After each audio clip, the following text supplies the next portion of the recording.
So XL Bully for Remus is hitting 11 months now. I've noticed that besides being incredibly gentle, he's very thoughtful rather than impulsive. You'll have to excuse my voice. I had a flu that lasted more than 3 weeks and my voice has never been the same since. It could be long COVID, I don't know.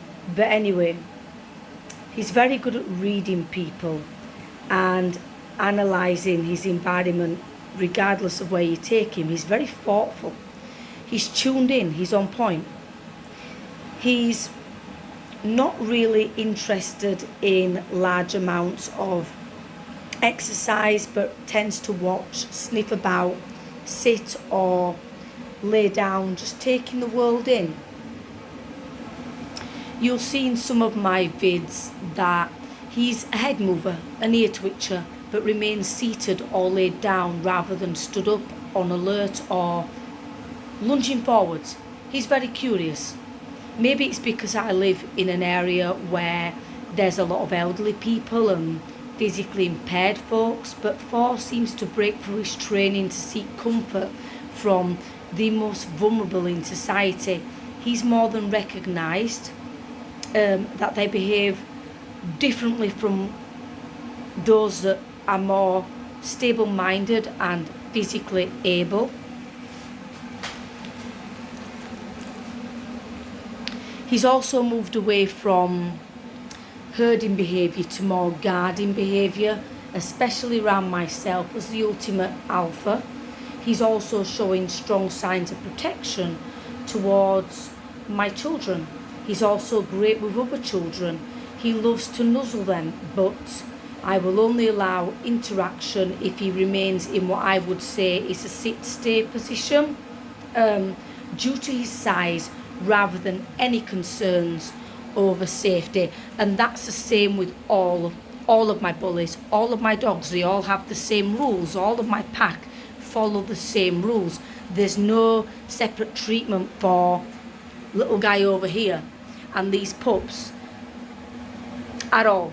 He's going to be a big boy, just like the guy in my profile pic. You know, he's going to be a big boy, but there's no separate rules. Right, XL Bully is also very good at watching your facial expressions and body language. He reads you very, very, very deeply. That's something that I've noticed a lot with him, is that he reads your expressions, your facial expressions, and also your body language. He's very in tune with that. With me as a pack leader, he's always watching me.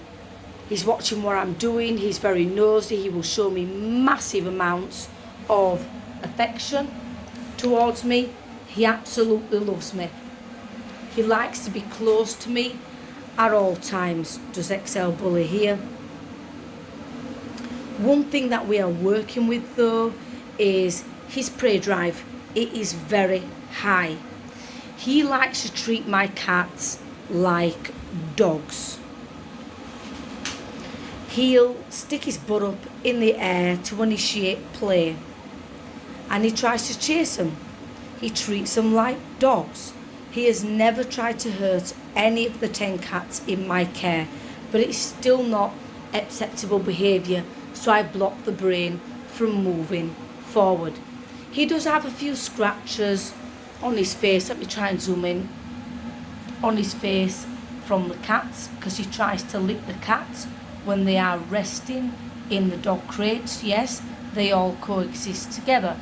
Another thing I'm working with XL Bully is that he has started to be a bit bossy, but it's no different from any other breed that I've owned or that I've trained, including this little one here.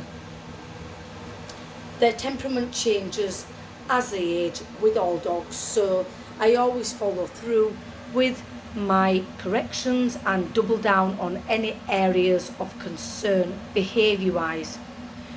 With XL Bully, unfortunately, I have to balance my argument out and say, in all honesty, you know, it is prey drive.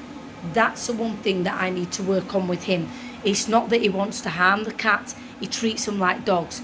and I can't be dealing with none of that, because they get frustrated and they do attack, which is why you'll see the marks on his nose there where they've gone at him, because he goes into the crates where they're sleeping. Yeah, they are dog crates, but the cats sleep there as well, and they've let him know on many occasions, stay back, but he's not listening, and that's something we have to work on. With Crybaby over here, can you see Crybaby? It's getting pushy during play, excessive barking and crying when left alone for 2 seconds. With Treacle Toes here, mama dog, it's breaking training around recall, getting a bit too heavy-handed with the pup, especially the pup, and Excel Bully, though, during play. And yeah, like I say, her recall is really bad. With Shy Boy over here, but not so much a wise boy. Can you see him? There he is. That's his favourite corner. Everyone knows it is. Nobody takes his corner. He do be staying in that corner. Do you know what I mean? But with Shy Boy, it's not so, well, he's not a wise boy, to be fair, but it's a complete disrespect around boundaries, biting and overly dominant behaviour. Every dog is different, and it's up to you as an owner to adapt your approach to suit each individual animal.